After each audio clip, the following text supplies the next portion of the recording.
taking erotic risks in a relationship, potentially there is more to lose, because it's that thing of, what if I share this part of myself with my partner? What happens if they like it? But what happens if they don't like it? That can be scary for sure. Oh, yeah.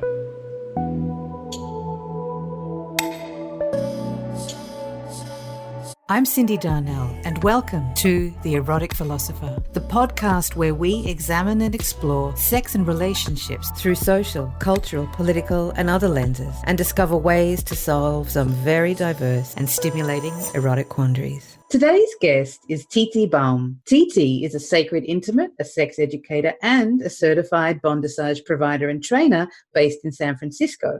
He works with individual clients and groups across the US and Canada to provide tools and experiences that help them find their authentic, intimate, and satisfying erotic expression. So today, T.T and I will be discussing how to have sex that goes deeper than hookup sex. But first, I want to say hi to you, T.T, and welcome. Hi, I'm so happy to be here. Thank you for having me. It's our absolute pleasure. Before we go into anything about the erotic quandary that we're going to solve today, T.T, how would you describe your work?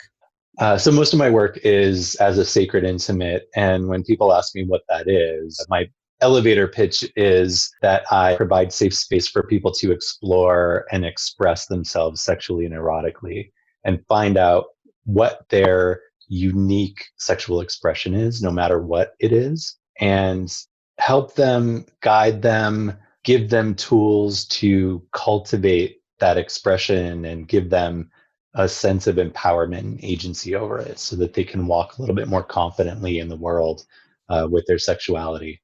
What kinds of things do you find come up time and time again for people? If you could sort of describe the top 3 things that people experience doing those kinds of discoveries, because I think that's so important. When people think about erotic discovery, I think a lot of people don't really even know what that means. So what would be the top 3 things that you would probably see like over and over and over that would kind of embody what these discoveries could involve? Yeah. So things that I've noticed a lot are the idea that we compartmentalize sexuality in this very narrow compartment, where it's only allowed to live in with specific circumstances surrounding it. Yeah. So that's one thing. Along with that are a myriad of stories and narratives of how we're allowed to express ourselves sexually, and what's right and not right, or the correct way to have sex or the incorrect way to have sex. And finally, the hardest nut to crack, or the hardest thing to break through for most people, because of all of those things preceding it, is the shame that goes along with our individual expressions of our sexuality. So we're not cookie cutters, we're not machines, we're not computers that do things the same way every single time. Yeah. And each of us has our own pleasure centers, our own desire, the things that we're attracted to. And because they're so individuated and they're so personal, and we don't talk about sex in our society, Right. many people carry around these immense amounts of guilt and shame when it comes to their individual expressions of sex and eroticism.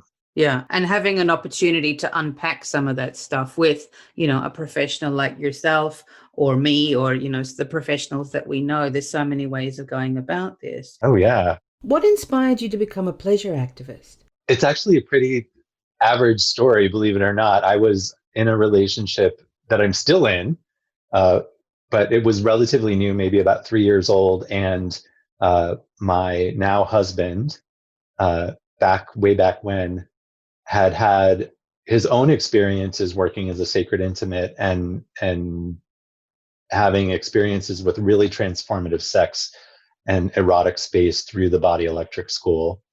And he kept nagging me to go to a Body Electric weekend. And I resisted and I resisted. And finally I went. And what I discovered while I was there is what the school's founder, Joseph Kramer, calls the 20%. I fell into the 20% category of people who go to the weekend and have an experience of finding this healer inside of them that is kind of buried under all of the social mores that we walk around with, and had a much better time facilitating other people's experiences than I did receiving from people. And I got home and my hands were on fire and I had all of this weird energy running through my body. And I sat down with my husband and I said, he wasn't my husband at the time. And I said, wow, that was a really amazing weekend. I'm not ready to talk about it, but I think there's something here that I need to explore. And 15 years later, he has come to realize that he may have created a monster. A healing sex monster. That's what the world needs more of. So I want to see them on Sesame Street. They haven't got that far yet. They've not evolved to healing sex monster. Wouldn't that be wonderful if we could start acknowledging that children are sexual beings when they're really young? One day we'll get there. One day. Sometime. I have a listener letter that I wanted to share with you today. I'm ready. Dear philosophers, I'm a 32-year-old gay man and I love sex.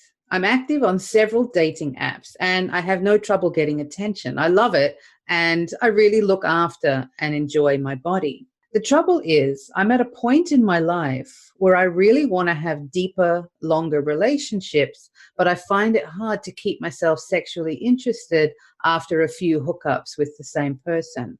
So how can I keep myself sexually interested in someone, and how do I have sex that goes deeper than hookup sex?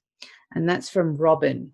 So TT, you know a thing or two about gay men and hookup sex and maintaining interest and deep relationships also. What advice do you have for Robin? Start off with a really easy question that we can answer with one line, right? Without knowing the circumstances of or background of Robin's actual experience of having sex, it's kind of hard to answer this question. If he were a client, we would have an intake phone call.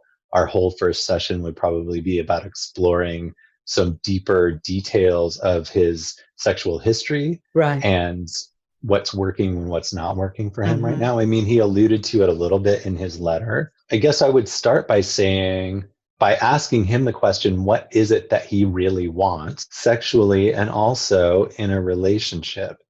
Yeah. And from there, also ask the question, and I think this is important for everybody, what do you notice when you're paying attention to the way that your attraction and desire starts waning while you're in a relationship? I have an idea.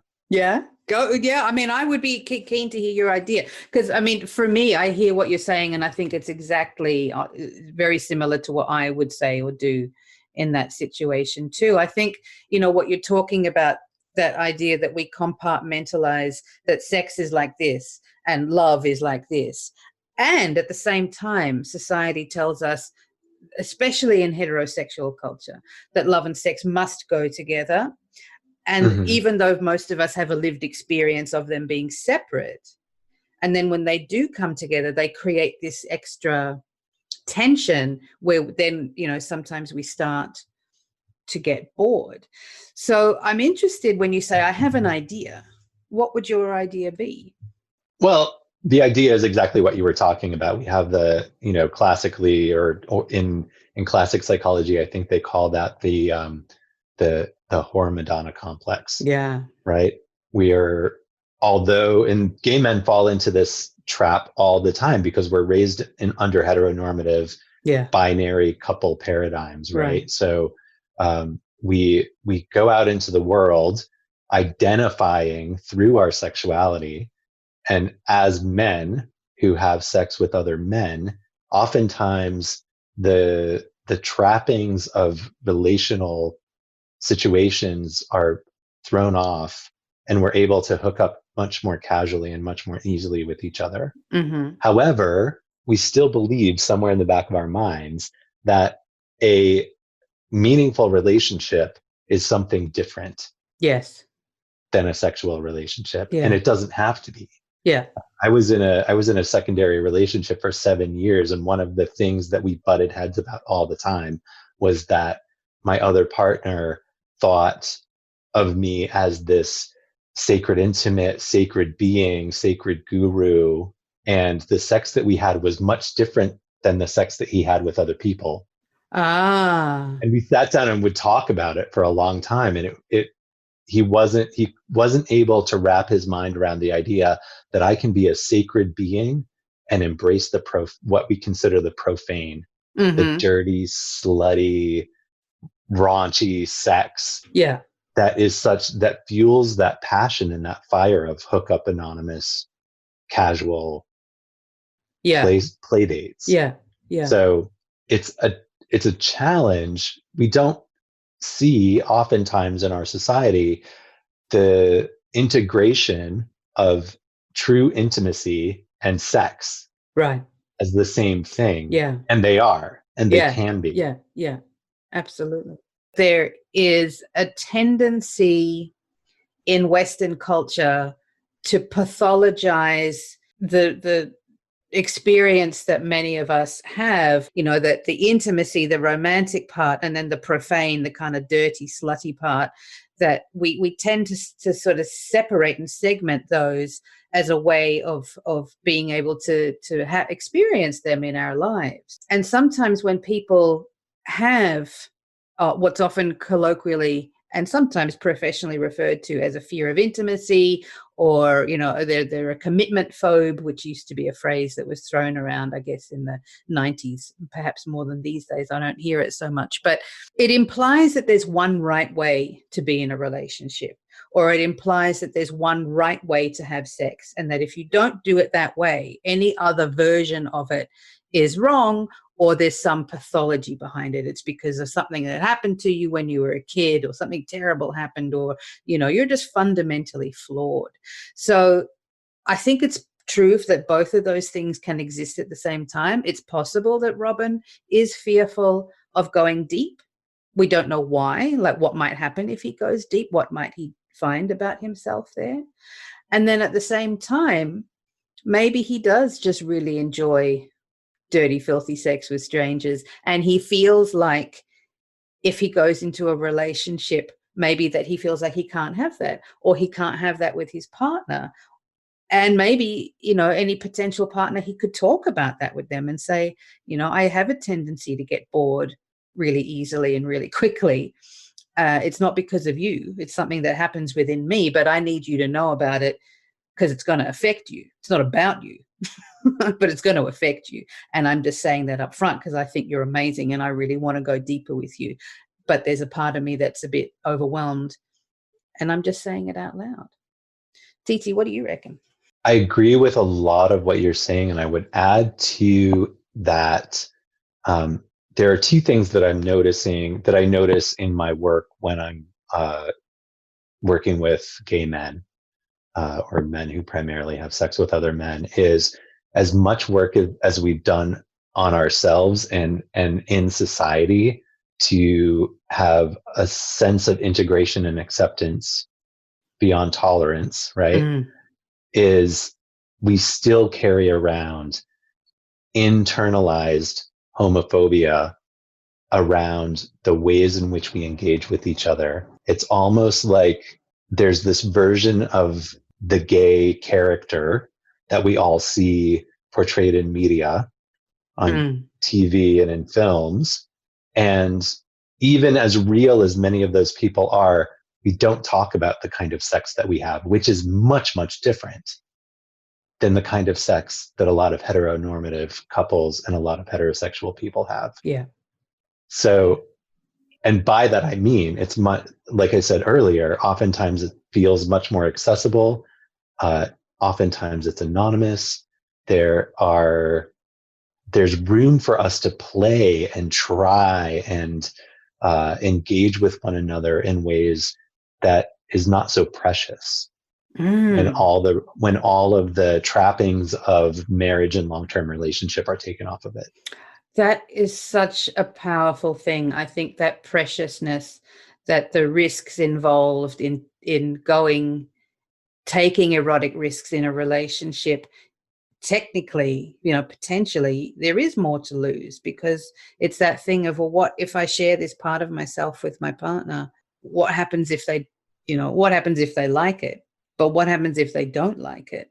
And that can be scary for sure. Right. I would encourage Robin to try to open up to his partners. And, when you're establishing trust on many different levels as a relationship is growing and deepening, I would encourage him to try to open up a conversation or start a conversation about what he's actually attracted to and how he likes to engage in sex and what brings him pleasure, and just see how it lands. There's always a negotiation point. Yeah. And you may find that if you're the person who takes the deep breath and settles down into their belly and starts that conversation, as scary as it may be, it will give your partner permission to open up to you as well. Yeah. Which actually creates a deeper, intimate bond with one another, because you're creating space for each other to be vulnerable. Right. And you may find that there's overlap in your attractions. You may find that your kinks and fetishes meet up nicely. You may find that you're not attracted to the same things at all, but at least you have more information and you're not stuck in your own mind telling yourself stories about how you're going to be rejected or how this person won't love you anymore. I mean, that's what it boils down to. That rumination on what could go wrong is often so much worse than saying it out loud and finding out that there are a bunch of options you hadn't even considered, simply by changing the direction and allowing the worry to have some oxygen to let it, it's kind of, I often describe it as sort of opening the window to let some fresh air in when it's just you and your thoughts and your fear and your anxiety. Something's going to go wrong. You can't move from that. You get stuck physically, and when you're stuck physically, then it's really hard for erotic energy to move. You're just sort of like frozen. Right. And most men also have a really hard time. So the foundation of my work is also in my Tantra lineage. And we use the chakra system as kind of the roadmap for how we experience our physical bodies. And for most of the men that I work with across the board, no matter what their relationship structure is or their sexual expression is like, there's oftentimes a disconnect between the lower energy that's around our genitals, our sexual energy, and our heart energy. Right. And if we're moving into a relationship with this big open heart energy, but it's not being fed by our sexual energy, by that root core bellows of aliveness, we're going to find that we'll get stuck along the way too. And it's really the alignment of all of that stuff that makes everything sing. Yeah. To actually approach sex and relationships through more than just a hot and heavy lens, not to say that hot and heavy is bad, but if we're going to extend and push ourselves into feeling more, that we actually have to extend and push ourselves into feeling more, whatever that may be. So T.T, where can people listening find you? How can they reach out to you? T.T Baum on Google. You will find me all over the internet. That's probably the easiest way. I also have a website that is integral-eros.com, where I talk about the one-on-one offerings. It's actually in the process of being revamped right now because I'm noticing in this age of digital connection, I need to expand some of the stuff that I have on there. But one of the things that I'm really excited about right now are the virtual erotic temples that I've been doing primarily for men every week. And all of that information is on the website as well. And beyond that, I'm on Twitter at Integral Eros and Instagram at TT Baum. Great. Thanks so much, T.T, for taking time out of your day. We really appreciate having you here. Thank you for having me. It's always good. I mean, I love talking to you, Cindy, and it's wonderful to be on your podcast as a philosopher. I don't often get to wear that moniker. Yeah, put that on your resume. Oh, yeah. Hello, listeners. To submit an erotic quandary for the philosophers to ponder, follow the Erotic Philosopher on Instagram and Twitter at the Erotic Philos. That's PHILOS. And click on the Google form link in the bio. And to discover more about my online sexology courses, as well as how to work with me directly, head on over to cindydarnell.com. That's CYNDIDARNELL.com. Thanks for listening.